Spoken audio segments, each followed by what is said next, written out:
MIT, and Savannah is at the Cox School, and she went to Carnegie Mellon last year. So we have a quite a distinguished panel, and you know Subodh Kumar, right? Yeah. Okay. Yeah. Neha, sorry, missed you guys at the conference. Yeah. No, So Neha is here. She has two connections. She has the ISB connection, that's so what I know her from that time, and she's local that's here. what I thought. Yeah. Yeah. Rakesh, you want to let So everybody in? yeah, let me do that. And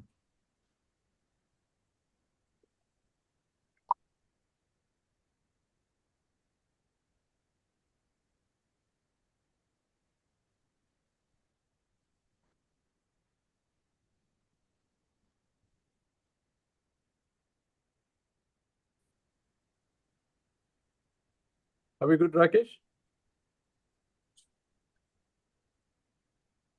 yes, we can get started. Okay.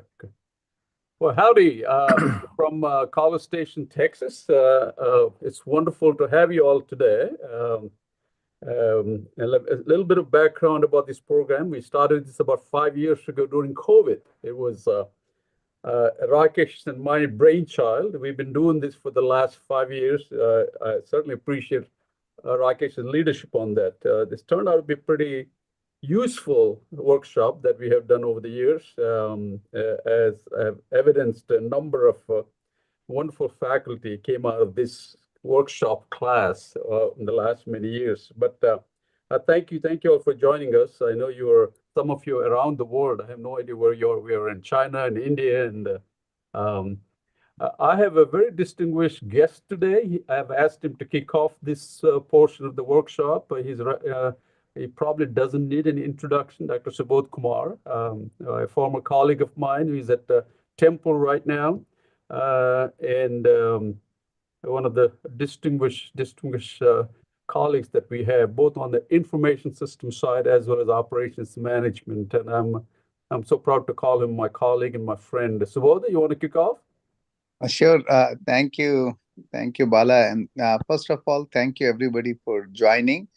As Bala mentioned, Bala and Rakesh started this a few years back, and this has been very helpful to doctoral students when they navigate the landscape of this journey of finding a job. And today's panel is even more special because this is about all the youngsters who have recently gone through the process, so they can really tell you the real secret of how to get successful interviews and good jobs, because they all have done great. So I'm very thankful to all the panelists for joining here and sharing their wisdom with all the doctoral students. And hopefully I'll see many of you during the POMS conference next year as well, so that in person. And by that time, all the doctoral students will be placed. So it will be nice to see everybody. So yes, thank you, everybody. And Bala, you can take it from here.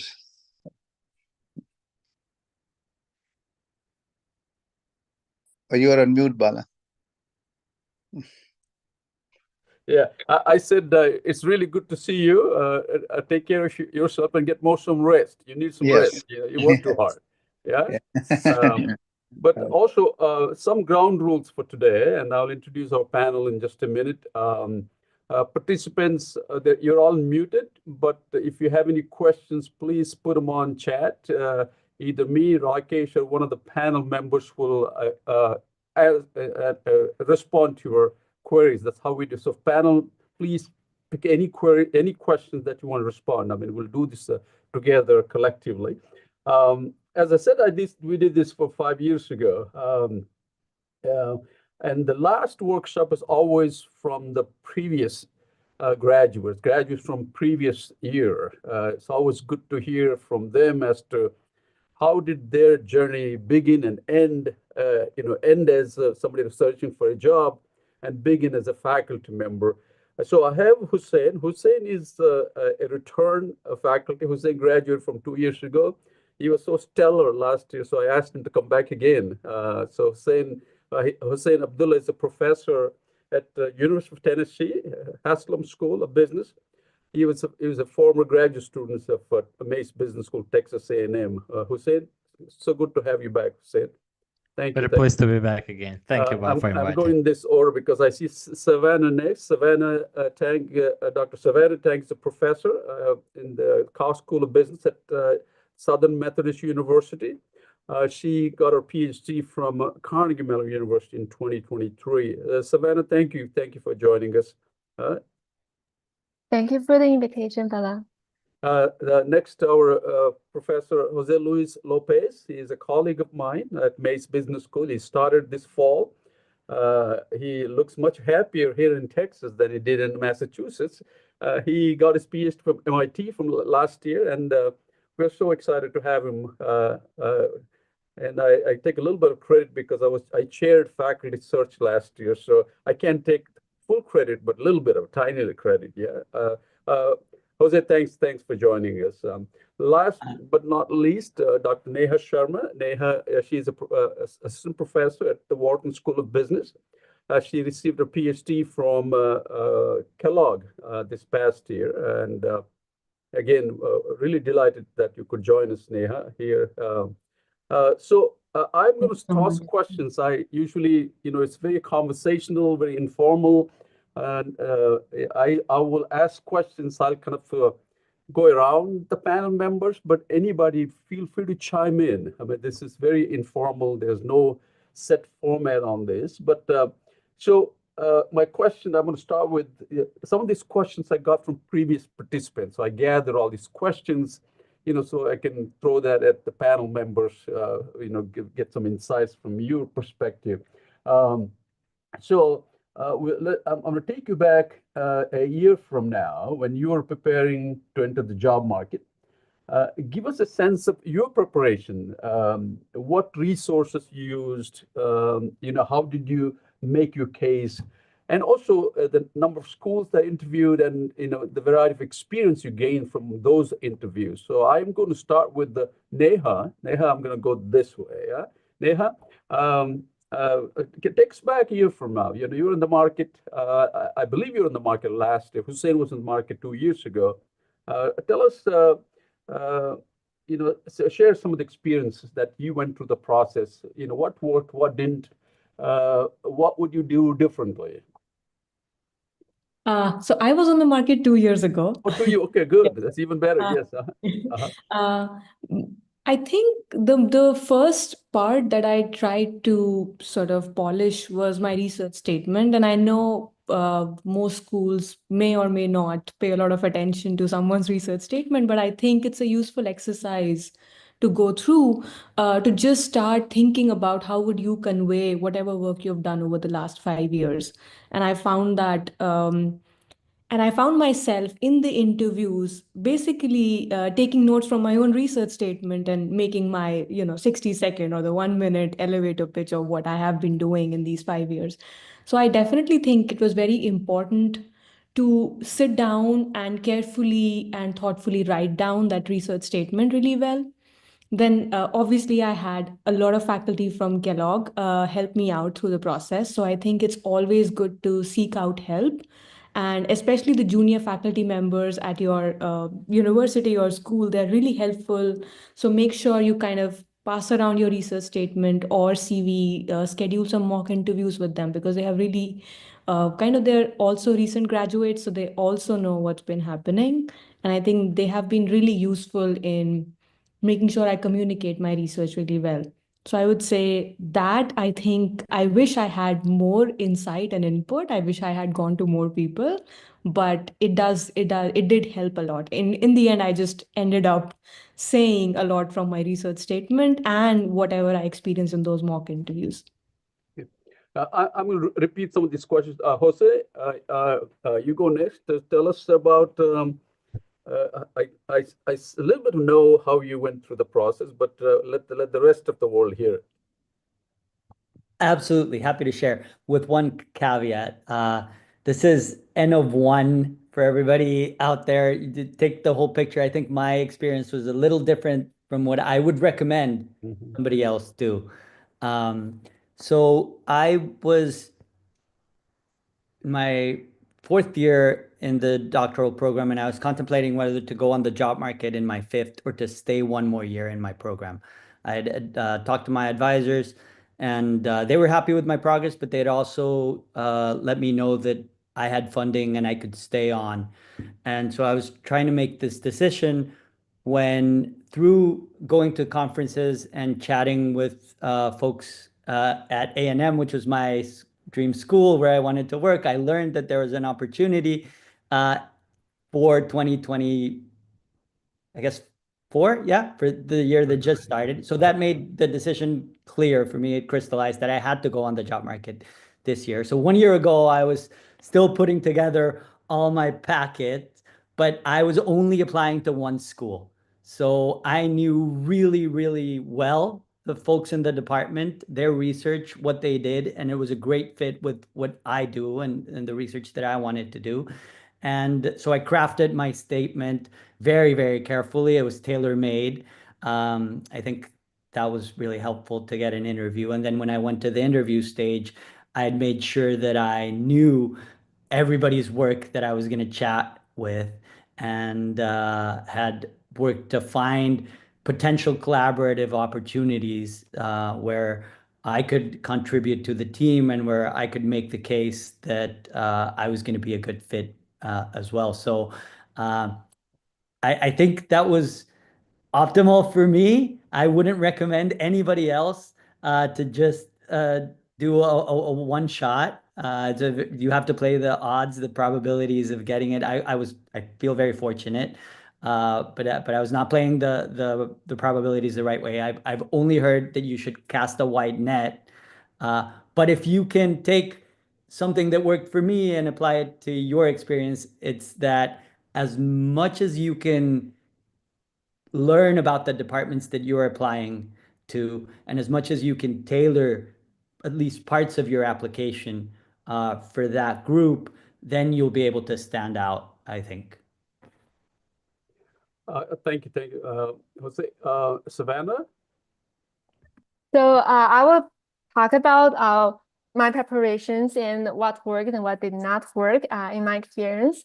So what worked includes being prepared, just as what Jose and Neha said. Make sure that your research statement, CV, these materials are prepared in advance and you pass it around and ask people for their feedback. And also practice your job talk and interview answers in front of people and participate in mock interviews. It's very important that you feel comfortable talking about your research in front of strangers, in front of people who you don't know that well. And also you may receive potentially subjective or even conflicting advice from different people. Just choose what works best for you and don't overthink. And I want to emphasize that never overthink on your job market. Questions like, what could I have done better? Did I make a small mistake, or did the hiring committee notice? Won't change what has already been said or done. So give yourself a moment to reflect and then move on to the next test. Remember, you're being continuously evaluated during your campus visit, during your pre-interview. If you need more time to reflect and improve, do so only after your interview or campus visit or after the job market process, and limit the time you spend obsessing over these thoughts. So be prepared, but don't overthink. And also what worked was to stay organized. For me, keep your calendar updated with the interview schedule and maintain a separate spreadsheet to double check all the details. So we are within 2 weeks from Informs, and you may have already received some interview invites. So make sure that you're very organized. You know which time, which place you are going to present your research elevator talk. And also stay present. Once you have a weekly and daily plan, focus on one task at a time. Don't do one thing and think about the next thing you're going to do. Just focus on the current task. And what didn't work for me was that I didn't do my best to avoid getting sick or sleep deprived during the process. Because you need to travel extensively for these interviews. Some of you need to travel to the US to attend Informs. And you need to make sure that you get enough sleep and take care of your health. Otherwise, it can affect your performance during the interviews and campus interviews. And I know time is limited. Job market candidates always have a lot to do, but make sure that you get enough sleep and stay hydrated and caffeinated if needed. And also the first interviews may not go as smoothly as you'd like. That's completely normal. You'll refine your approach over the course of the job market. And again, don't overthink it. Savannah, thank you. That's wonderful advice. I like the idea that don't stress out on an interview that didn't go very well. I mean, that's really important. You don't want to mess up the next one. So I think let it go. I think that's great advice. And relax. Don't overthink it. That's I think that's very good advice. Just because if you start overthinking every little detail, you're likely to make some mistakes. So I think thank you, great. Hussein, you have more experience now. And a lot of things that I forgot about how the process went for me as a result of that. But thank you for all the fellow panelists. Wonderful advice. I mean, I echo on all those preparation, the idea of taking care of yourself, recognizing this as a long-term process, a project with an outcome, but the process is also very important. I want to add a couple additional things, now that I'm on the other side of the market now and kind of engage with the faculty search process, etc. I want also candidates to keep in mind that there's also this uncontrollable or invisible elements to the market that may result in some surprising outcomes for you. To illustrate, for example, you may end up getting an interview or invited by departments that you never even thought of that your research is really relevant, because it turns out that that department wants to expand their expertise and they're looking exactly a person doing the research in your area, or vice versa. You may end up not getting an interview from a school that you know everybody, you feel a great connection with, because it turns out that they have a very specific teaching need that emerged during that year, and your teaching experience is not 100% aligned with what they are actually expect you to teach. So recognize those kind of invisible elements to the process, and do not reflect back on every negative outcome being driven by some of the things that you actually had the control over. It may be even pure randomness in the process. So reflecting on what Savannah just said, focus on keeping going.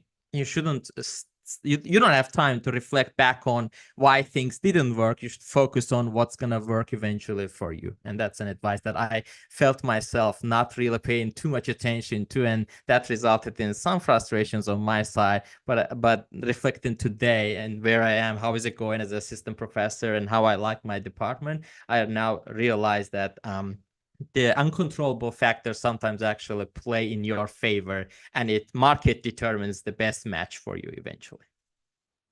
Well, thank you, Hussein.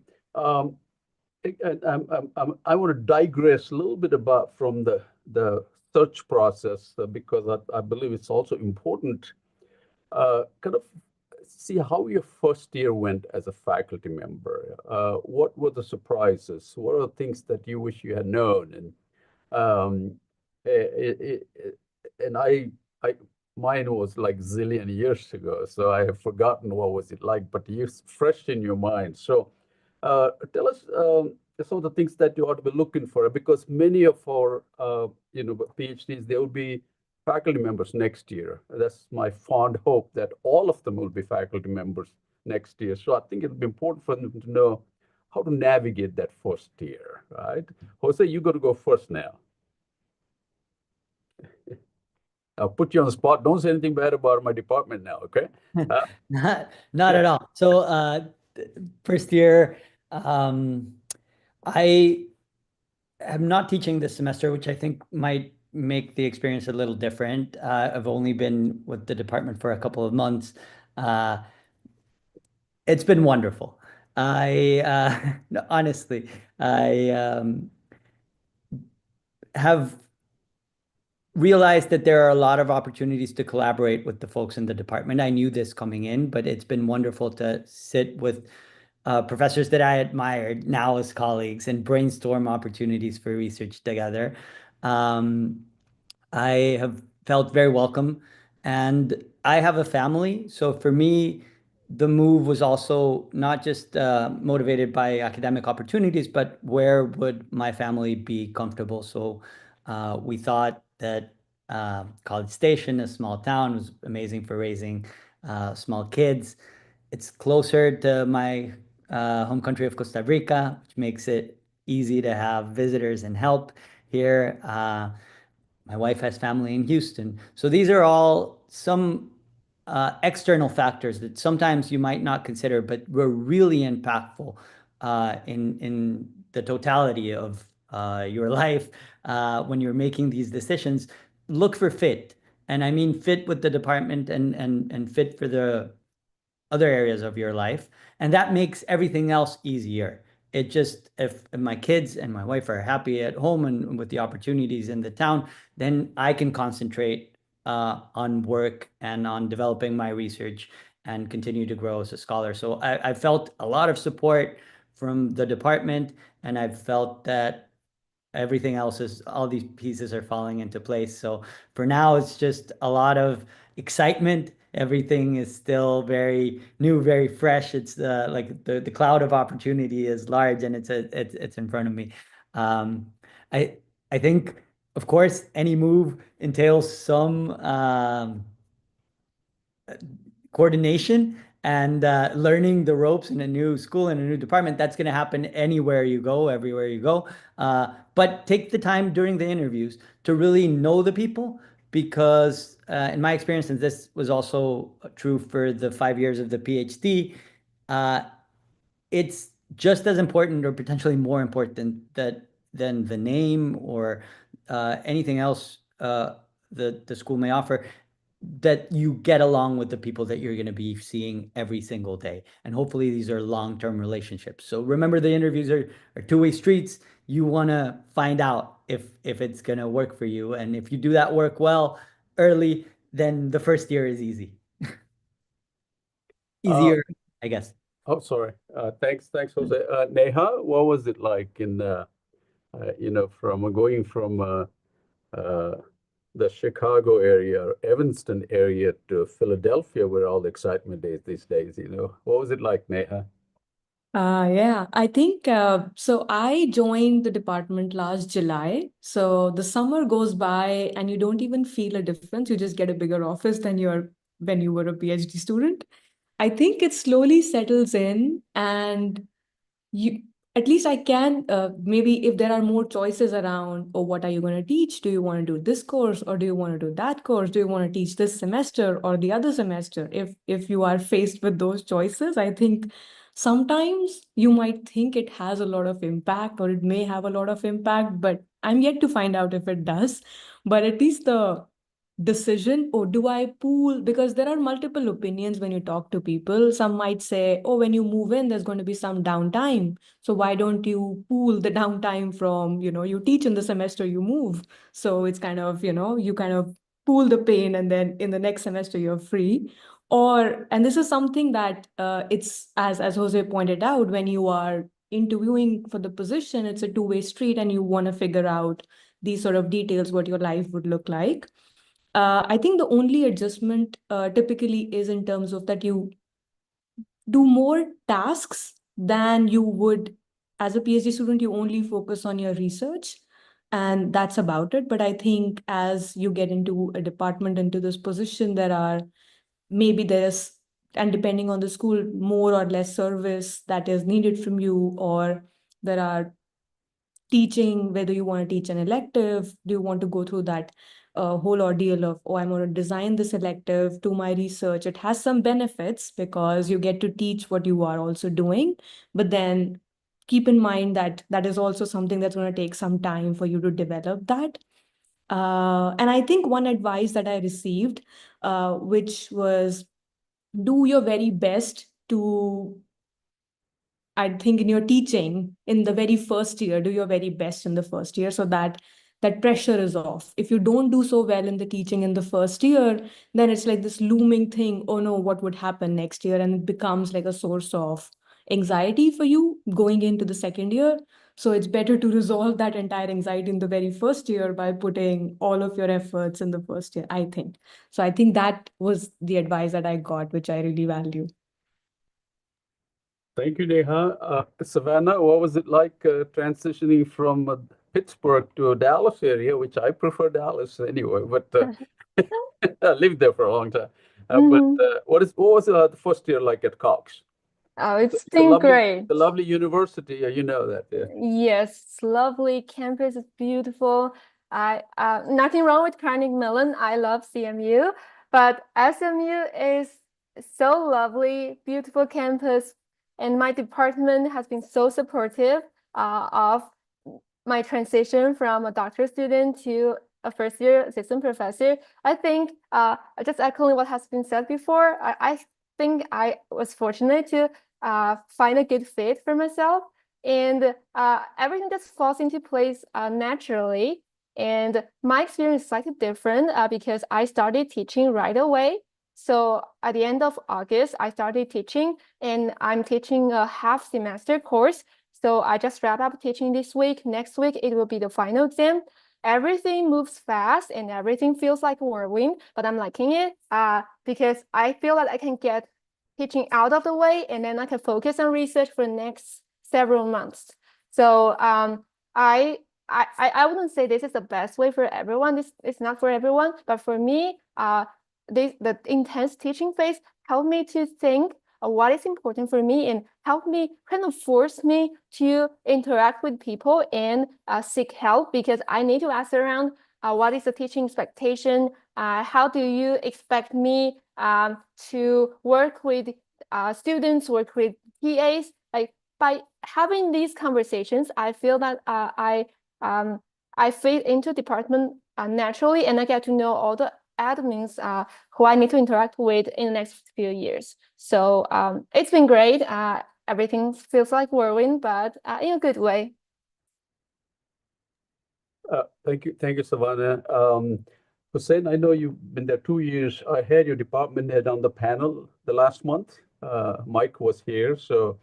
But tell us, what was it like? The first, some of the things that you had to navigate, some of the things that kind of surprised you in a good way or in a bad way. So our 42 PhDs here can get some insight from that, from your experience. Yeah, sure. First of all, I was kind of spoiled at Texas A&M because I was so used to this wonderful collegial environment all the time for 5 years. And in choosing the school that I would kind of join to, collegiality was one of the primary indicators for me too. So I'm feeling lucky that my transition wasn't as difficult, in a sense that I really found similar friendly collegial environment in my home department, just like where I was a student. And another thing that kind of eased my transition, similar to Savannah, I started teaching right away. That was primarily driven by the departmental needs, to be honest. And it was an opportunity for me to signal that I'm part of this team from day one. And one of the things that made it easy for me was to actually connect with the faculty who already taught that classes and get their support, mentorship, as well as some of the materials they used to basically set up my class. And reflecting on what Neha said, really succeeding in the first year teaching goes a long way. And one of the things that could help you to succeed is to really leverage your colleagues' experience, their materials that could help you. Of course, you bring your own thing to the table, you adjust them, but they give you good baseline to start with, and you can build on it. So, and in terms of surprises, most of the surprises are positive as far as I'm concerned. We're a school that are growing, which is great, but which also comes with additional challenge you have to manage. There are so many things happening on college level, university level, departmental level, and as an assistant professor, you kind of feel a little bit urged to be protective with your research time. But people invite you to talk, people invite you to do something together, etc. So navigating that was a little bit of a challenge in the beginning, to be able to say no sometimes because you simply do not have that bandwidth or the time to acknowledge this, and being a vibrant environment really calls for that. But that's something you over time learn, and others, your colleagues, get to know you better and better over time. So they now better recognize what kinds of opportunities are best fitting for you, or maybe not the right time for you to take on. So it's a mutual learning process. Of course, you learn a lot during the interview process, but being a colleague the day first, you start to see whole different dynamics around the school and around the university, and that takes some adaptation too. So take it easy, focus on your current priorities, as Savannah said, reflect on what is most important to you, and be free to make others aware of that, how your next 2 months is going to look like before saying yes or no to additional opportunities that come your way. Okay, thank you, Hussein. I want to take you back a little bit. to your first interviews, right? You applied for jobs, you put all the resumes together, cover letter, and then you got a call for the initial interview, be it may on Zoom or in person or the conferences. So I got a couple of things I would like to hear from you. One, how did you prepare for it? You know, for that first impression that you're going to make to potential colleagues. What was the nature of the interview? Was it in person? Was it in Zoom? Was it at a conference? And also, the types of questions that were asked at those interviews. So that would be very, very beneficial for our new crop of PhDs. Savannah, why don't you go first, Savannah? Yes, sure. So my first pre-interview was over Zoom, and my first campus interview was in person. And for the pre-interview, I think all the questions asked by the interviewers are standard. They first let you start with an elevator pitch, usually 3 minutes long, and they ask you follow-up questions. And they also ask you about your teaching experience and how you would like to contribute to their department. And the questions you prepare for them would be something related to their research direction, their teaching expectations, and potentially timeline of their recruiting process. And that's for the pre-interview, usually over Zoom or at Informs.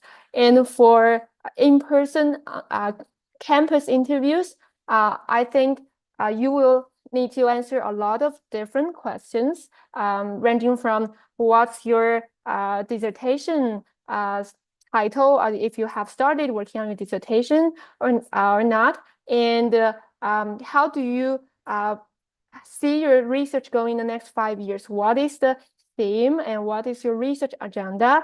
So those questions will come out, and also they will ask you about your preferred like teaching interest and your like other aspects that they could see that you could be a good fit for the department.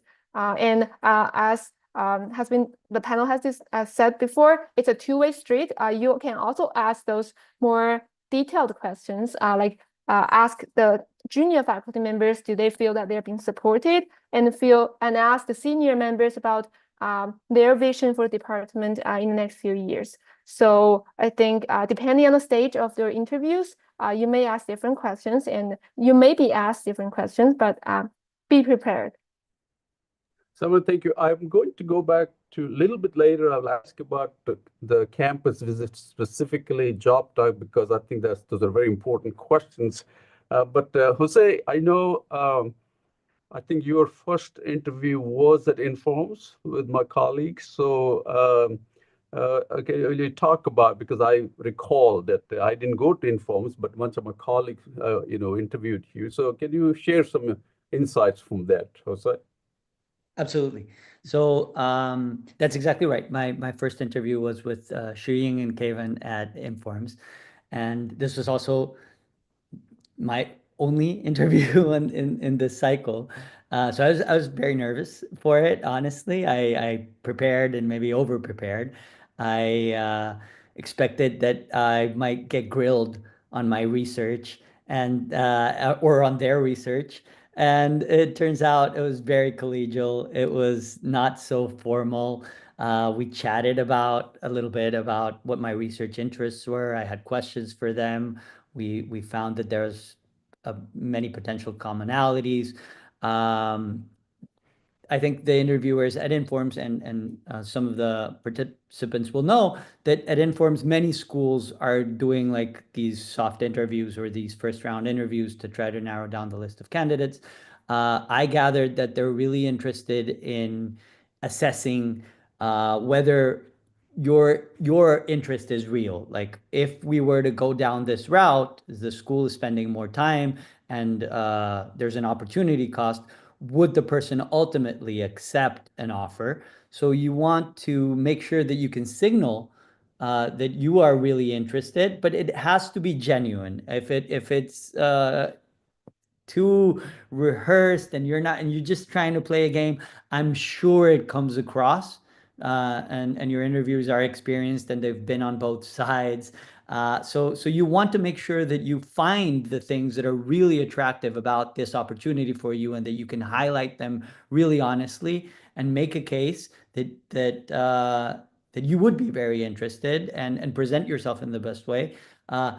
Turns out, I think that part is like gauging the personalities, gauging whether this would be for real if we progressed, is probably a little bit more of what happens in Informs, in my experience at least, than the very technical, in-depth, can you speak about equation 17 in your 2022 paper? That didn't happen for me.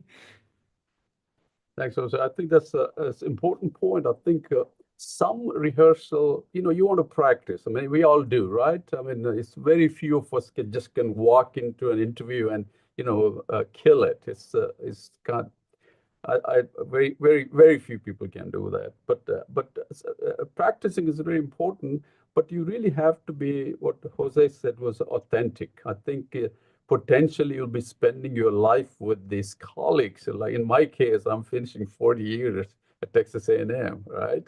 40 years. I mean, I'd never, ever, in my wildest imagination, I thought I would be staying in College Station for 40 years. But here I am. It's important to be authentic. I think people appreciate that.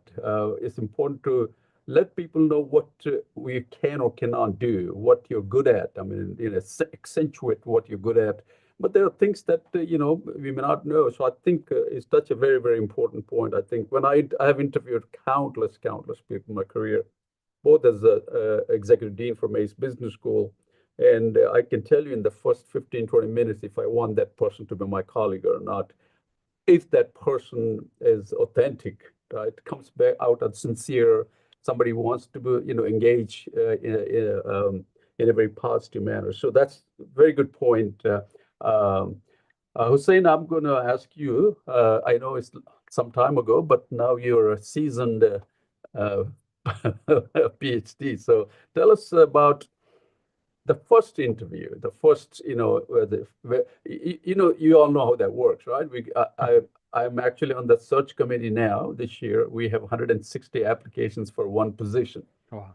We have one position. I mean, it's pretty standard. Last year, when I did the search, we had 189 applications. So you have to somehow narrow the list down to a couple, 10 people, and then from 10 to 4 and 4 to 1. And it is a pretty difficult process, and some heartbreaking process in some cases, because there's so many incredibly good people out there that wish you could hire all of them. So Hussein, go back to your Zoom or personal interview. I don't recall. Yeah, but, I think our generation was the generation that invented primarily Zoom interview processes, because it was right after COVID. And that year, Informs, pretty much nobody attended Informs. There was only a few people. I remember myself sitting in Informs, Anaheim, California, but then doing Zoom interviews in Informs, because most of the interviews were happening on Zoom. And those were some of the people who were actually also attending the conference, very surprisingly. So Zoom interviews became a standard, but I believe that kind of provided some advantages to some candidates as well. And not all of us may have the resources maybe to travel to Informs. This is especially true for candidates that are outside the US who are interested in the US job market. So I see a great value from both sides, also in terms of efficiency and scheduling more number of interviews to really find the best of the best candidates in the whole pool. Zoom interviews helped a lot. The challenge with the Zoom interviews as a candidate was they was relatively very short, and you don't have this aura transmission with the people that you're talking to, and it's kind of confined into screens as a result. You even wonder about how I'm sounding. Am I actually sounding like in real life? This is why actually I ended up buying a podcast-like microphone in my online teaching. So all those concerns may affect you appearing more genuine as in real life, but don't worry about that. This is something every interviewer is aware of, that if they like you on the screen with, let's say, synthetic sounds, they will definitely like you in person as well. And then you're becoming more likely to actually get interview on the campus as well. Structure-wise, it was very similar to what Savannah talked about in terms exactly. It starts with tell me about your research and transitioning into teaching. I think I would also emphasize the last part of the interviews, which is your questions to the committee. It's really an important part, I believe. That's where you should really signal that you're genuinely interested about the future prospect of the school, department, programs, what they're most excited about, what they're most looking forward. What would be some of the advice they could give to incoming faculty if you join, which is a good signal about the culture in that school, what they prioritize, emphasize, or expect from the junior faculty. And of course, there are also things that you would potentially don't want to touch upon. I always give this advice that don't talk about money in your first interview, never ever, nothing related to any financials. If you're worried about summer support or salary, just ask what is the expectations for summer in terms of teaching and research, and it will let the interviewer actually tell you about all the resources, because at the end of the day, your interviewers want to promote their school and position. They advertise it as well. So they will touch upon things that are valuable to you without even you asking directly, but you asking directly certain things may end up sending negative signals that you about your priorities. So focus on really getting to know their programs, where you can be a fit, what you can contribute the most with your potential, your pipeline, your teaching experience, and they would be open up about some of the opportunities that you can really see yourself doing directly from your first semester, and that can continue the conversation, ending up with a campus interview and going forward. Thank you. So, Neha, go back to your first interviews. I know that's also 2 years ago, but whatever you can recall, I'm sure you can recall much from that. Yeah, so firstly, I think Savannah, Jose, and Hussein covered most of the points, but I just want to highlight 2, 3 points that sometimes the candidate is not aware they are being interviewed. So what do I mean by that? Like some schools just show up to your talks. So make sure that your informed talk, maybe you're also presenting in a session on the competition or your main talk, just make sure that is flawless, because a lot of schools just show up to your talk rather than actually meeting you in person or sending you that formal email. So that was definitely one. The other thing in the interview, I think that's the rule that I set for myself, is the conversation in the interview should be more engaging. And what I mean by that, as Jose pointed out, nobody's going to get into like equation number 17 of your paper, but what is important is you knowing what is driving your results, what the main methodology is, and what are the limitations of it, and what you would do differently if, if I had to strike down one assumption from your model, would your results change? Like having that depth of understanding about your work is something that typically people end up discussing, that if especially they're interested in one particular paper of yours. I also want to say, in the spirit that Hussein said, that certain no-nos, which is sometimes we have a tendency of writing a lot of stuff in that research interest column of our CV. So don't try to oversell what you are or not interested in, because the worst look on a candidate can be that if you're asked upon it and you don't know the perfect answer to it, but it's in your CV, it kind of takes away your credibility completely, because if you're lying about this, I don't know what else you've been lying about. So sort of that is also something to think about. And I think in the interviews, it's very important to communicate what you're doing in 15 to 20 seconds, because you don't want to get into like a long monologue of 1 minute. So internally, I set a clock that if I've been talking for more than 60 seconds with no interruptions, I should just stop here. So I should just craft my answers that can end in 50 seconds or so that there's a chance for the interviewer to come back. And then I'll explain the model more if they want me to, rather than me assuming they want to get into everything. So I think those are some preparation that I did. And I think that would require you sometimes to label yourself, because if you don't label yourself as, hey, I'm interested in this and this, and not trying to play the wider field, otherwise people would label you and you may not like the label they put on you. So I think it's best if you communicate what your research is all about. So I think that's something that I thought would be useful. Well, thank you, Neha. Really, really great insights. So I wish I had known that I should stop a 60-second clock. I'm happy to keep going on forever, you know. My students probably say, you gotta stop. But that's good.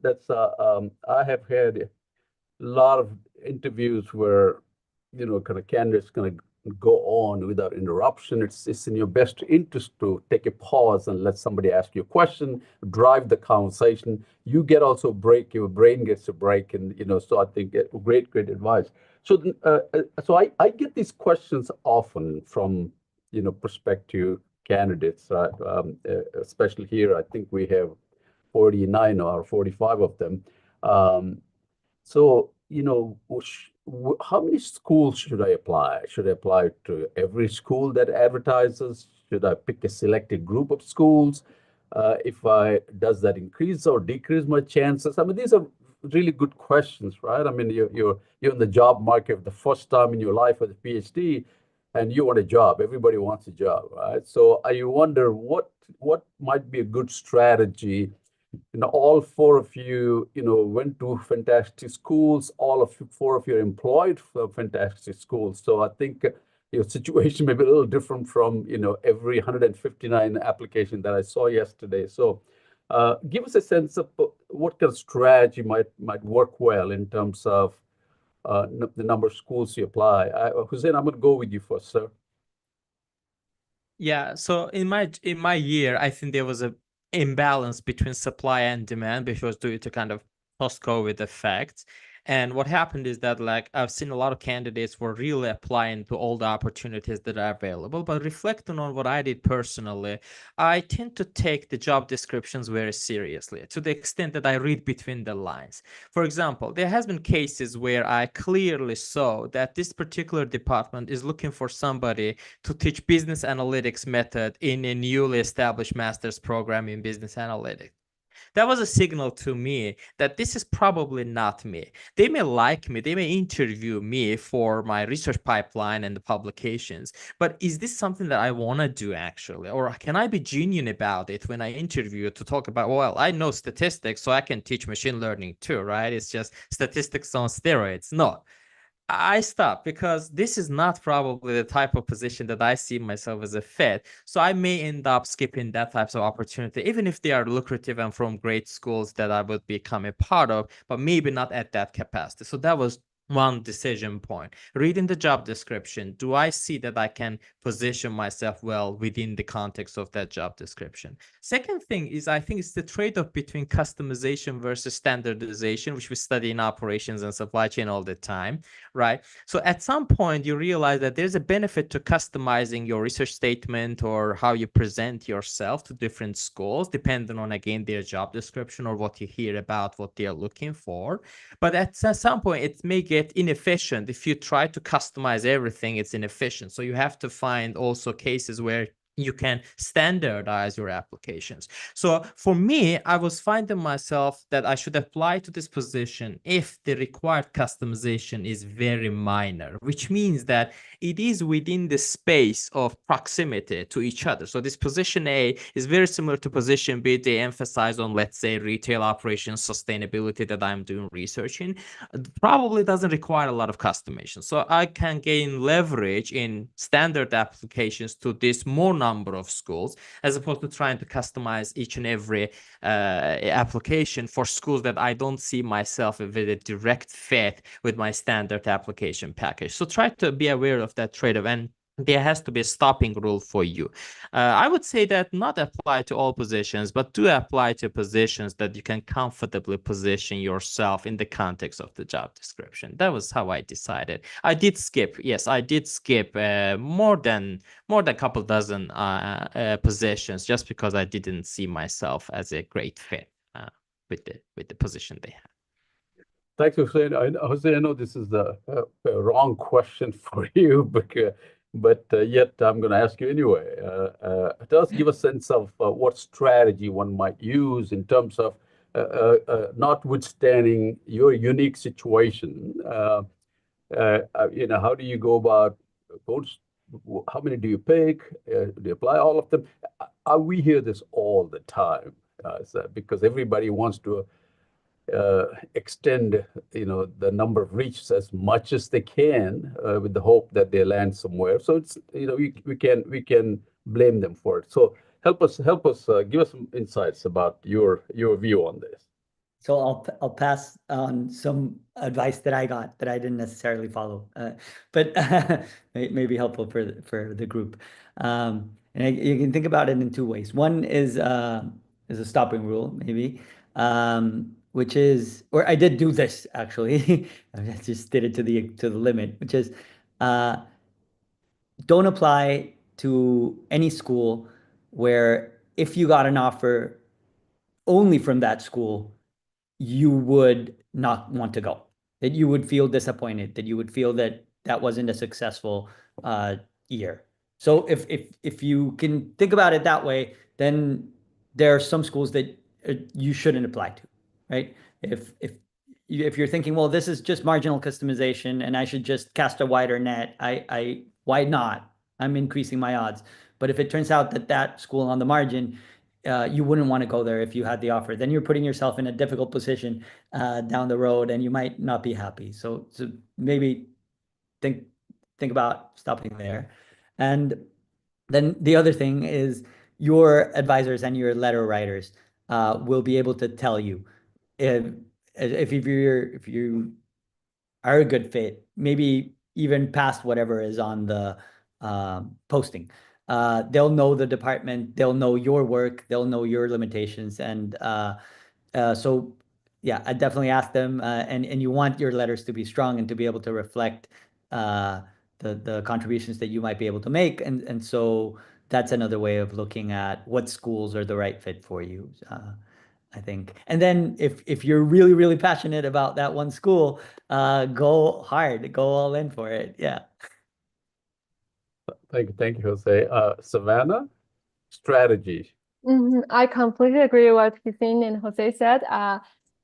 Definitely do not apply to a school that you will not go if that's your only offer. That's definitely one strict stopping rule. And for me, I cast a wide net. I submitted around 100 job applications. And my stopping rule, aside from that one, if that's the only offer, would you go? My other stopping rule is that I don't submit over 120 job applications, because even it takes me 10 minutes to submit one, that's still a lot of time. And I need to make sure that I get at least 6 hours of sleep every day. And there are other constraints. So 120, that was my rule last year. And I did submit about 100 job applications. And I only submitted as many applications as possible because I wanted to minimize the chance of ending up without a job. I also didn't have strong geographical preferences at the time of submission. I only realized later that I did have a geographical preferences because my partner was looking for a job at that time and he was struggling at around that time. So I wanted to make sure that I am in a place where he can find a job easily, and he did find a job after a few months. So by applying broadly, you get more options and get to know more schools through pre-interviews and campus interviews. But make sure you read the job descriptions. As Hussein and Jose said, that you need to show that you're genuinely interested in joining their department if you're made an offer. And if you already have strong geographical preferences and know which schools would be a better fit for you, and it's reasonable to focus on the quality of applications for those specific schools. And as Hussein said, there's a trade-off between standardization and customization. It takes time and effort to tailor your application to specific job ads. So it's important to find what works best for you, depending on your preferences and your risk profiles. Thank you, Savannah. Neha, advice? Yeah, I completely agree with the stopping rule Jose said. That was also my stopping rule. But I think there are many other, situations people are in. There's a two-party problem. There are other geographical constraints. But I definitely think don't apply to a place where you would definitely not go. It also gets awkward and when you talk, I think it reflects. That's the worst part, because if you're going in an interview and the other person can sense that this is not even anywhere close to your top priority, it's just a really bad look on you and maybe your school also to some degree. I don't know. So also another thing that I felt some people tell me was that there are only two times the community really cares about a person, which is one when they're graduating and they're on the market, and the second time where they want to, get letters for their tenure. So while it's great if you have identified based on your risk profile, oh, I want to go to these 10 schools, and you apply, but applications also help you get to know and meet so many people in the community you otherwise may never know. So I think for me, the biggest takeaway was, oh, I got to meet so many people. And that was, I think, really enriching. Your experience in the next informs becomes much better. And I think that was also one of the perks to applying to like a broader school set, I think. Excellent. Thank you. Thank you. That's a good insight. I want to take you to, I appreciate it. It's a wonderful insights coming from you as opposed to us old folks. Um, uh, uh, I tell you, one thing I want to talk about is the campus visit. I want to talk about job talk, as you know, is pretty vitally important in terms of the impression that you make, that that a lot of people from different areas are assessing you, not just just operations management folks. There could be information systems and decision science, even people from outside the department. So give us some best practices as to how to prepare for a good job talk. So I'm going to start with the Neha this time. Yeah, I'm going around. Yeah. Huh? So I think I'm going to say something that is not a very popular opinion, which is, oh, you should practice your job talk 100 times, or that's at least the advice that I got. So there are two pieces. One, you may have two papers that you can deliver as a job talk. And while you don't have to decide till you get a campus invite which one is your job talk, but I think there is a lot of benefit to, narrowing down it to one, and there's going with that as your job talk. Because it's not possible, to be very well prepared for two talks. And also, I think it's so one, it's better to just focus on one. And the other part is I tended to not follow that rule because I realized when I practice too much, I sound very robotic in what I'm saying. And for me, I felt I should enjoy the talk at the very minimum. I don't know what's going to happen after this job talk, but at least I should enjoy it. And I think what worked best for me was to have the introduction, maybe practice it like 10 times, because after that, everything that happens is so unpredictable. Once you get to the modeling part of your paper, the kind of questions you're going to get. So I would try to prepare for a lot of questions and put that all in the appendix. You can basically do the invisible font on your slide. And when you just click it, it takes you to that appendix. So only you would know where the buttons are, but kind of know how to prepare that presentation well so you can jump between appendix and your main presentation when the questions are asked. Secondly, I think having that slide where there are these questions that are not in your main slide deck, but having an extra slide on the appendix shows that you're not just making up an answer in real time as the question was asked to you, but you've actually thought about it, and therefore it is in your appendix. So I think show don't tell sort of rule applies here, which is really a signal of how well you've thought through this problem. Uh, and yeah, I didn't practice it way too much to the point that, I lose interest in delivering the talk. So I think for the job talk, those are what I, practiced and what I thought. Thanks, Neha. Yeah, I like that. Don't prepare too much. I am like that too. If I prepare too much, I'm called upon to speak to a group on some topics, and I'm horrible if I prepare. So I'm always best if I don't prepare. So I think it all works differently for different people. I'm so bad. If I really prepare, I lose interest. You're absolutely right. So that's good advice. Savannah? I completely agree with Neha and Bala that don't over practice to the point that you lose interest yourself. I think if you sound robotic and not passionate, it comes across as you're not interested in your research or you're not interested in the school that you're interviewing at. So that's one of the worst cases scenario you can imagine. So don't over practice. But at the same time, if practices make you more confident, then it signals that you can still continue practicing. And I practice my job talk in front of 5 different sets of audiences. So I practiced my job talk first in front of students at CMU who I'm familiar with and I'm comfortable delivering my not so polished job talk. So that was my first practice. And then I practiced my job talk on Zoom with people I don't know that well, but were kind enough to listen to my job talk and offer their advice. So that was the second set of audience. And third audience, that would be my advisors and people who would be willing to criticize you and give you constructive feedback. So that was the third set of audience. Fourth set of audience, my family, who didn't really know what I was working on, but they would ask questions that give you insights. Like, in a nutshell, what are you doing here? And if they could understand, then you can expect that people who are outside of your expertise domain, they could also learn something from your job talk, and that's important. And the fifth set of audience was myself, and my academic siblings who know my research really, really well.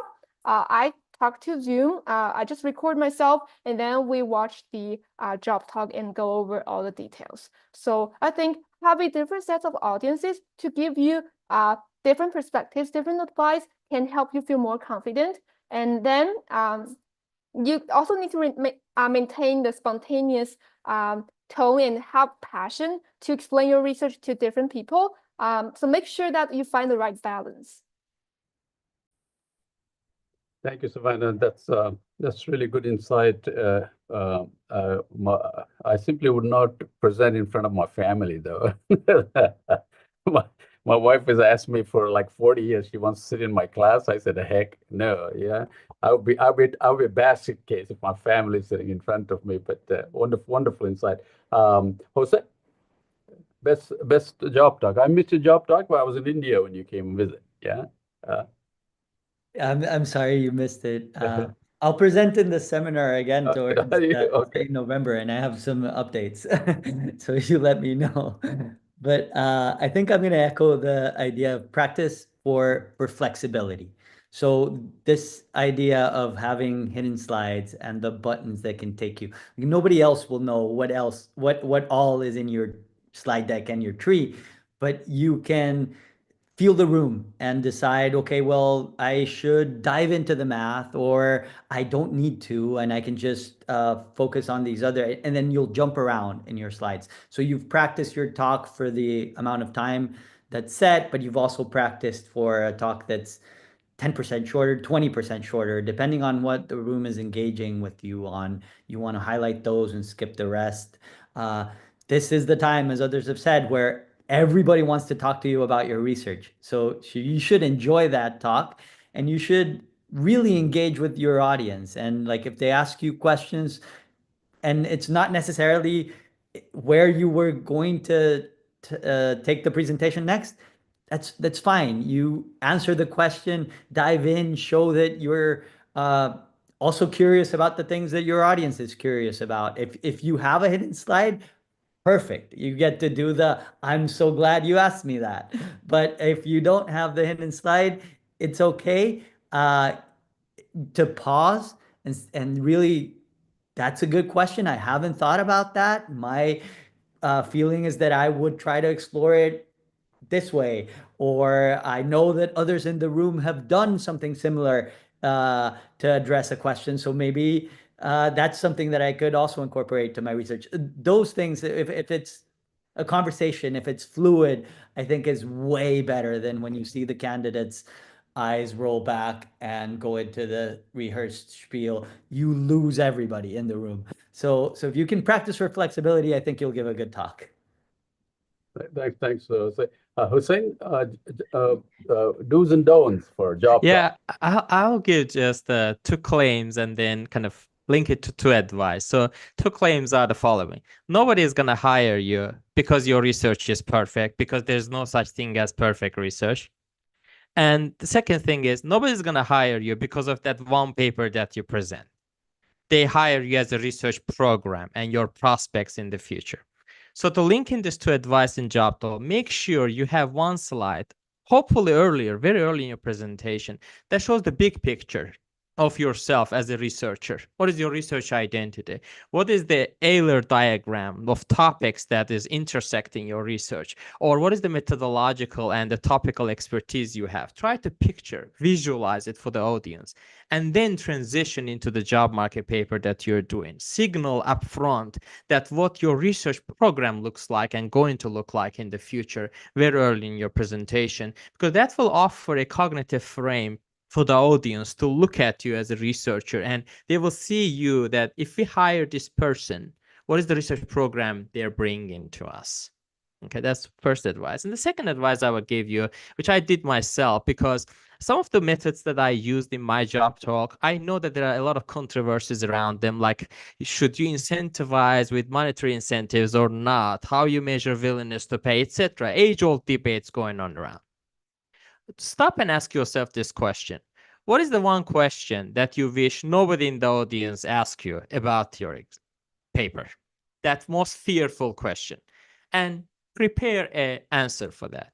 Once you go through this exercise, you will realize that there doesn't exist any question that could come from audience that you cannot constructively, confidently, and articulating and elaborating on and make audience happy.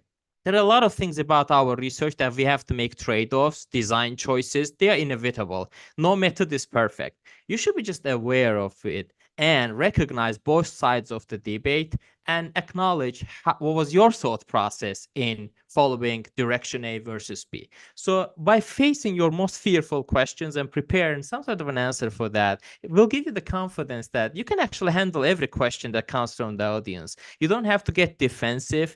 You don't have to really feel that you're under attack. Your method, your research identity is under attack, because there doesn't exist definitive answers to many things that are methodological. And there's always dilematics and trade-offs involved in those design choices. But the audience is interested in thinking how you think about those on your feet. You as a scholar standing there and handling questions with courtesy and reflecting on your feet. Thank you. Yeah, thank you, Hussein. That's pretty incredible insights from all of you. I got one question that, in every, it's probably, I hope it doesn't happen often. I think probably doesn't happen often, but there are always difficult people in the audience. Right? You go make a presentation, some are there to actually, like Hussein said, to see how well you respond to something on your feet. Right? That's important if you're teaching MBA students or the PhD students. The others are there because they just don't like that you've been brought to campus for an interview because they had some preferred choice, someone else. They're irritated with the whole process. They probably might take it on, with some candidates. So can you kind of give us some insights on what would you do if there are difficult people? You know what I mean? Difficult people. They're not being very constructive, but they want to trip you. They want to make sure that they get you, right? Make you look bad. So, Neha, you go first. Have you had any difficult people you dealt with? Probably not. No, I mean, also think difficult is sort of relative. Also, from the point of view as a PhD student, we grow up in a more protective environment. Like our advisors are never mean to us during our presentation, and and nobody cares enough to be mean to us when we go to Informs or any other conference. So I guess the way a very simple question like, why does it even matter? Why am I hearing all of this? Can throw you off because, oh, the tone is not correct, right? It kind of looks like an attack. I think this came, and this is not easy, and I think I prepared for many years after I think my third year to be, not be affected in the moment, that just trying to make the distinguishing fact that they're not saying I'm stupid, they're saying this doesn't make sense, and my research and I am not the same thing. So just learning that differentiation was a very hard step for me, which I did through practice over the years, I think. And I think it helps you once you can remain cool and calm through that comment. I think an answer will strike you because you would have thought about it. It's just that in that moment, if you start feeling threatened, but that is a threat to my research identity, or they're saying I'm stupid, or all of these things, then it becomes very difficult to come up with a smart answer to it. The other piece of advice that I got was never engage, and it's going back to my 60-second rule, which is if you find yourself in an argument with an audience member and the back and forth has happened for more than 2 times, then I think you should just say, oh, I would be happy to take this offline.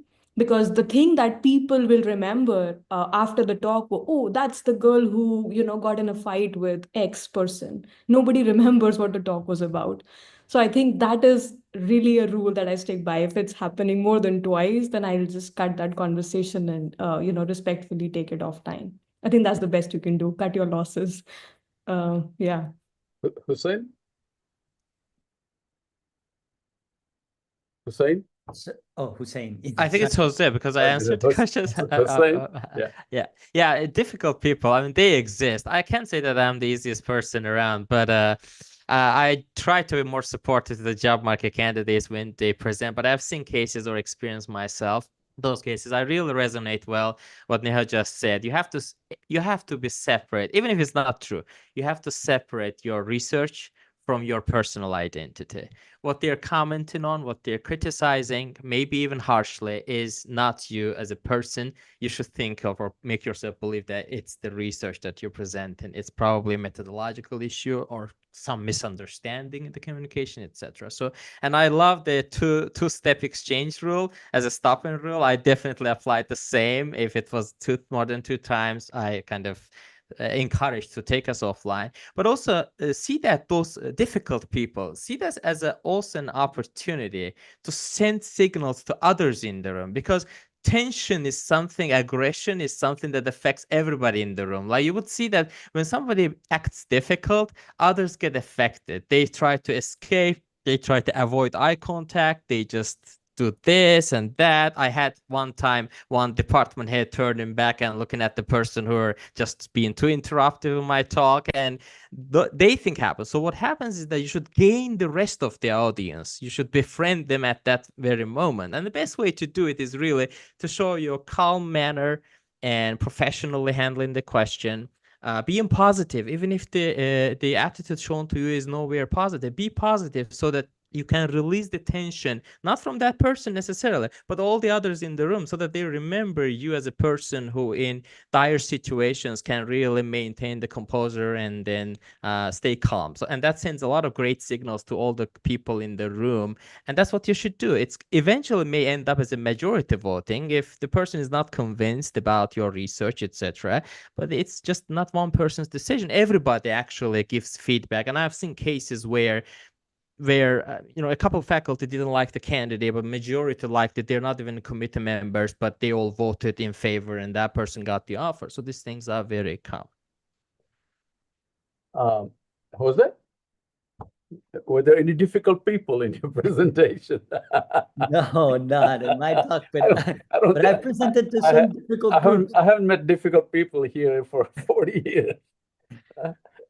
Really not, but I guess I'll say this too. Remember, it's an interview up until, it's partly your choice up until you get an offer and you decide to sign. If the vibe is really, really off in the room, if there's more than one really difficult person, and like Hussein said, my expectation is that most times in a seminar, you'll see the rest of the audience act differently. But if it turns out that this is the culture where you're presenting, well, that's a signal for you. And this might not be how you want to work long term. But I think echo the first pieces of advice that Neha and Hussein said here. Don't take it personal. And then you should remind yourself that nobody knows your research as well as you do. So you are the expert on the paper that you've worked on for years. And so you can explain away these trade-offs. That idea that Hussein said of like, do the exercise of finding the weakest spot and in your paper where you could be attacked that you would feel really bad about. And then work through the answer, the right answer for explaining away the trade-offs and the choices that you made.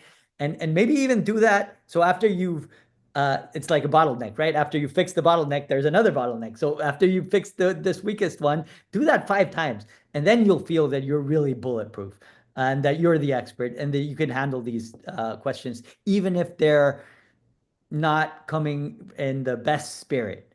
And keep it light, because I think, like Neha said, at the end, people will have a general feeling and not like a specific evaluation, like a test, how well you did on that test. It'll be more about how this candidate made us feel. Are they knowledgeable? Are they adaptive? Can we work with them? So take it as an opportunity. Yeah. Thanks, Jose. Savannah, you got the last word on that. I completely agree with what Neha, Hussein, and Jose discussed. Difficult people exist, and it's important to separate your research identity with the content you're presenting and what they're asking about. And the 2-step stopping rules generally applicable. And usually, whenever you get these difficult questions multiple times, take it offline. And I personally have met some researchers who are great researchers, but just one of them in each presentation, and then they may sit in the audience and then ask you a lot of questions. And I see that as an opportunity. Last year, I found that one researcher was unconvinced with my model choice. I already prepared that answer. I explained it in different ways multiple times, but the researcher was still unconvinced. And they made it very obvious that they wanted to continue the discussion after I signaled that we could take it offline. But the rest of the audience, they were like, they were convinced, and they tried to answer for me. And I found it the supportive environment a good signal that I think my answer was not my answer was good enough to convince some, but not enough to convince everyone, and that is completely fine. I personally don't get irritated or offense easily, so I view it as just different opinions and honest academic, exchanges, opinion exchanges, and wanting to make sure that they understand and just don't take it personally and take it in strides. It could show that you are a good researcher, and the other professors might be impressed, and it won't affect the final outcome. Thank you. I have we got 12 minutes, and I still have some grounds to cover. We have only job talk so far, and we got one quick question. It's pretty standard in most business schools. You meet with the leadership of either the college or the department when you visit for a campus visit, and certainly the case at Mace Business School, where when I was in the dean's office, every candidate for every department went through my office. I get 30 minutes with them and you get only 30 minutes. And those 30 minutes, you have to assess if that person's a good fit for your college. If not, you let the department know. So I want to give us some sense of how do you navigate those meetings? What do you emphasize on? What is important for those meetings with the department heads as well as the dean? So I'm going to start with Hussein. Hussein? Yeah, in my encounter with upper echelon interviews, I will say, my strategy was really to ask or talk about issues that are at a higher level that we can currently easily relate to as PhD candidates, but they nevertheless exist. For example, questions that are more on the strategic levels. You could ask your dean about what they're excited about for the next 5 years, or what are the most pressing challenges at the college level or university level that they're trying to address. And I think those kind of questions really signal the maturity that you have, as even if you're a PhD candidate, a rookie candidate, you already understand how to run a business school and how to run a university. And you do know that every school has their own unique sets of challenges and opportunities and projects they're excited about. And those conversations can actually unfold in a direction that your dean or the department that you're talking to may ask similar questions about your department and school. So it can be two-way, and they're also willing to learn about your experiences at your school, like how your programs are structured or what kind of other initiatives you are taking. So that kind of conversation at the very high level, at the strategic level, is very helpful. And most of my encounters with associate deans or deans happened on the grounds of these topics that are a level above than what we are doing everyday basis, have more forward-looking and strategic in perspective. Yeah. Neha, what was your meeting like at Wharton? Oh, at Wharton, it's a very decentralized process, Oh, it and is? Okay. I never met anyone except for the chair of the department, which Okay, okay. Christian. Mhm. But at other schools, I did have meetings with the dean or the vice dean of the school, business school, and I think it was great because for 15 minutes, I think they take over the conversation and explain to you the tenure process. So it leaves less room for you to walk to dig a hole for yourself by talking too much. I think what I was told to prepare for those meetings was to highlight how the research has practical relevance. All these other, typically these schools have some institutes where they are collaborating with the industry or across departments which are working towards making research more relevant. One could talk to how your research fits into one of those institutes or how you would like to contribute to those areas or those research centers. I think, yeah, and I think if you have collaborations of your own, you could just chat about how you could bring in more of your, industry collaborations or wherever your data comes from as a part of that institute or that research center. That was basically what I prepared. Savannah? Yes, I agree with what Neha and Hussein said. It's usually with the dean, they will talk for 10 minutes or 15 minutes, and you don't have to start introducing yourself right away or explaining how your research is relevant to the school's mission or vision for the next few years. I usually just listen, and then when I ask specific questions, I ask about the school's general direction, how they view the school going in the next few years, and how do they view the importance of some methodologies or some applications that I'm interested in? For example, at SMU, I asked the vice dean, how do you view healthcare research? Is this some application area that the school is interested in? And the dean replied yes, and they're actually founding a healthcare institute, and they would like to develop a master's program in healthcare analytics in the next few years. And then I realized that this is a really good fit and on a strategic level. And then you can discuss this in more detail and just outline how you plan to contribute to the school's mission. So I think a general rule is to show your passion, show your interest, and then ask questions on a strategic level rather than those detailed research papers or some too specific things. Jose? I definitely agree. Conversation with the dean is more strategic level, more about his vision or their vision for the future.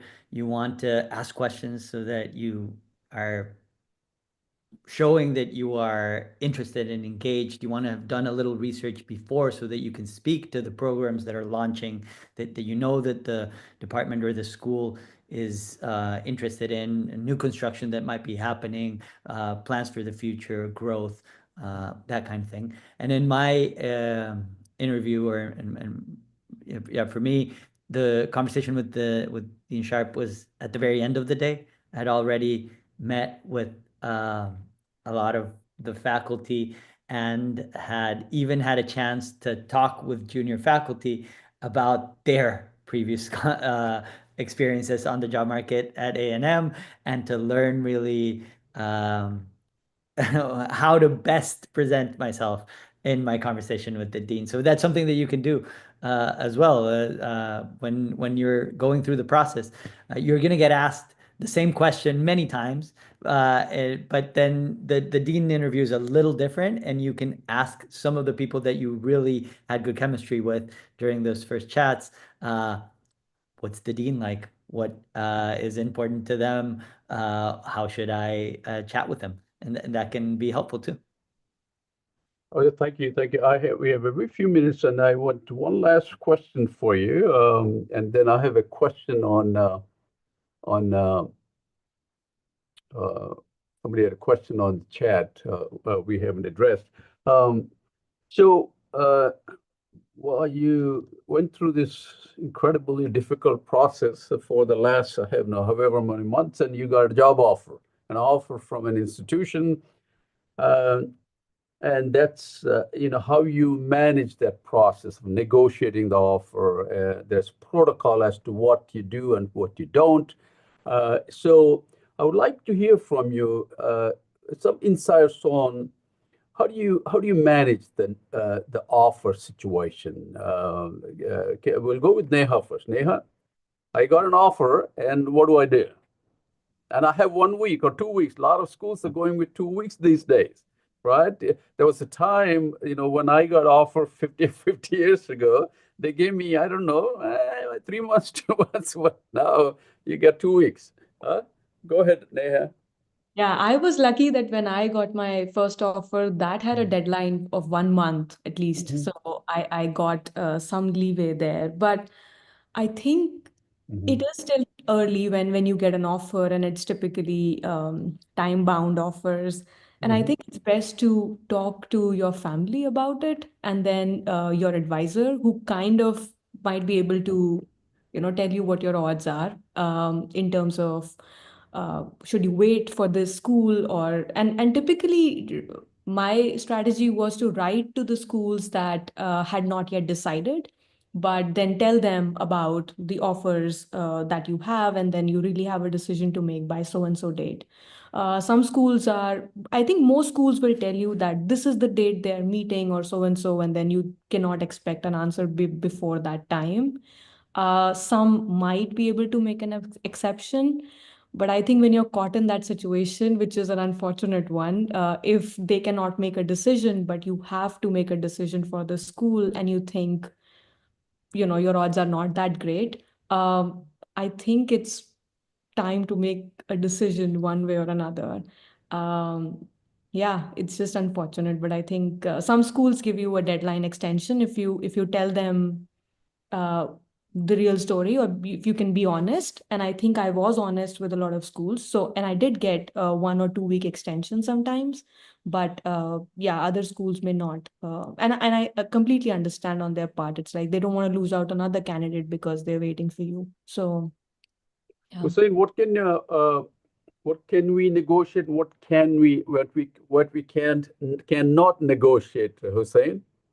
Yeah, coming from a culture where negotiation is not a good thing, from employer's perspective, it was difficult for me to get used to the negotiation culture in the professional setting in the US, to be honest. But I, over time, learned that it's something that is kind of norm. There's nothing really ashamed of to negotiate or ask for it, but you have to be, what I would say, empirically driven or informed when you actually bring out negotiation points. So what I would recommend in case of either one offer or multiple offers that I'd like to negotiate is to have a list of priorities or things that you believe is negotiable. For example, probably number one thing for everybody is going to be the base salary, which is have a long-term implications as well for you.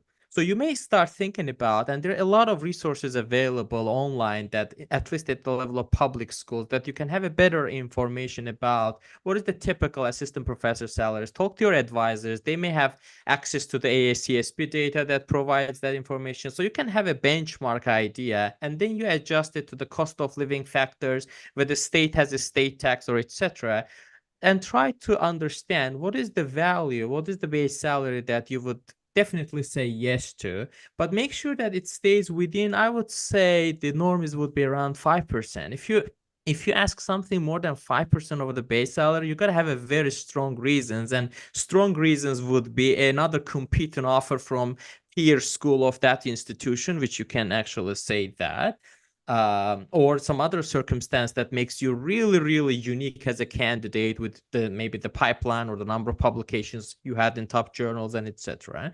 So try to be reasonable, try to be informed, and always articulate that on the basis of what you would be more comfortable with salary X as opposed to Y. And then have other things in the list. Sometimes you may ask for a base salary adjustment, but that's resource constraints may not allow the department head to commit to that. But you can then also negotiate additional things. This can include many things. Can be summer support or the terms of summer support. How many years of 2/9 or summer support you're going to receive during your tenure clock. It would be something related to the teaching related thing. When we talk about teaching, we only talk about number of sections, but the class size matters a lot too. So sometimes one class may be double the effort than the other class just because of the class size. So you could also negotiate what class you're going to be ending up teaching, or is it going to be a single prep or two different courses at the same semester. Some of the other things negotiable is, for example, relocation package. In my case, because I spent most of my time in a furnished apartment, I really didn't have a lot of material possessions to take with me. And one of the things I asked my department head is say, well, I don't have a lot of things to move really, but can I get that reimbursement, that additional relocation package as a welcome bonus as if my first salary? He said, great idea, let's do it. So depending on your circumstance, you could also add to the negotiation things that appear simple for both department head to give it to you and for yourself to ask, but it can nevertheless provides additional benefit. And always, if in case of multiple offers, try to be also aware of the other person's perspective, that they try to finalize this hiring process as soon as they can so that they go back to their research, teaching, and administrative duties. So try to make them easy for them as well. If you have two offers that are very similar to each other with some minor elements, and you really like one school better than the other because you think your future prospects would be better, don't overthink. Don't try to use one offer to negotiate the others to the extreme. Go with the school that you feel yourself better associated with. You would feel proud to join and let everybody know that, announce that you joined to that school. So overthinking is never a great thing. And at the end of the day, keep in mind that on average, this is a statistic I learned, that on average, people move twice. This doesn't apply to Bala, I think, but maybe it does. But most of the professors move about twice in their career, and that's something that can happen later on. So I'm below average, so I mean, yeah. Jose, just a few seconds, give us a sense of negotiation. Jose? Sure. I think what Hussein said is really important. So salary might be more of a constraint, especially public universities. They'll try to be competitive and they might not have a lot of room, but you can negotiate a signing bonus or get hired a month earlier and get summer support early. Or there's research funds, there's travel funds, there's startup funds, which are one-time disbursements for the university, so that they might have a little bit more leeway there. Just to keep it short, look at the entirety of the package. Look at the whole offer, and don't feel bad about negotiating. Yeah. Savannah, you get the last word, Savannah. So for me, I think the thing I wanted to negotiate last year was extension to the offer, because I was fortunate to receive my first offer pretty early on. It came as a surprise. I was still visiting another school, and I thought I didn't submit some files, and then it came an offer, and I was super happy. And then I realized that I still had some flyouts after the offer expiration date. It was a 2-week long time to consider whether you would like to accept the offer or not. So definitely, whenever you receive an offer, talk to your family. It's not just your career decision, it's a family decision. I talked to my advisor, talked to my family, my partner, and then we decided which offer to take if you are fortunate enough to have multiple offers, and request an extension, given that you're considering between two offers among several offers, and also inform the other universities if you think you have a good chance to be shortlisted into the few candidates they may consider to offer the position. So I didn't negotiate regarding the salary or the welcome package, but I think usually the deadline, if you have reasonable requests and they are willing to extend you a few more days, don't be afraid to ask, and always be very polite and respectful. If they decline your extension request, it's completely normal. They also have other candidates to consider. So be respectful and polite, and don't be afraid to articulate your request. Thank you so much. And Hussein is absolutely right. Some of us come from culture where, there's no negotiation. Yeah, our way or a highway.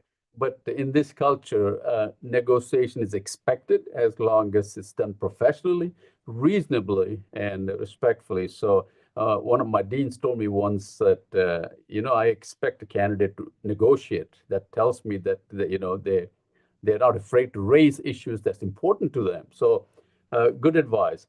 So folks, thank you so much. This has been a fantastic conversation and very, very helpful to people who are in the market next year. I know how valuable your time is. You're assistant professors. You could have written another paper in an hour and a half, but thank you. I hope to see you at the POMS meeting. If you're not a member, join POMS, and I'll see all of you in Atlanta. Atlanta is a fun city, so next May. So thank you, Neha, Hussein. Thanks for coming back again. It's always a joy to have you on this panel. Jose, you're right here. Thank you, sir. And Savannah, best wishes to all the colleagues at the Cox School of Business. Thank you so much. And with that, Rakesh, do you have anything closing? You can't hear you, Rakesh. Can't hear Rakesh, though. Can you hear Rakesh? All right, Rakesh, we can't hear you. Yeah, I have no idea what Rakesh is saying, but he's in Columbus. But I'm going to end this. Thank you so much again, and we look forward to seeing you soon. Thank you. Hey, thank you, Rakesh. Thank you, Solari. Thank you. Bye-bye. Take care. Bye-bye. Bye.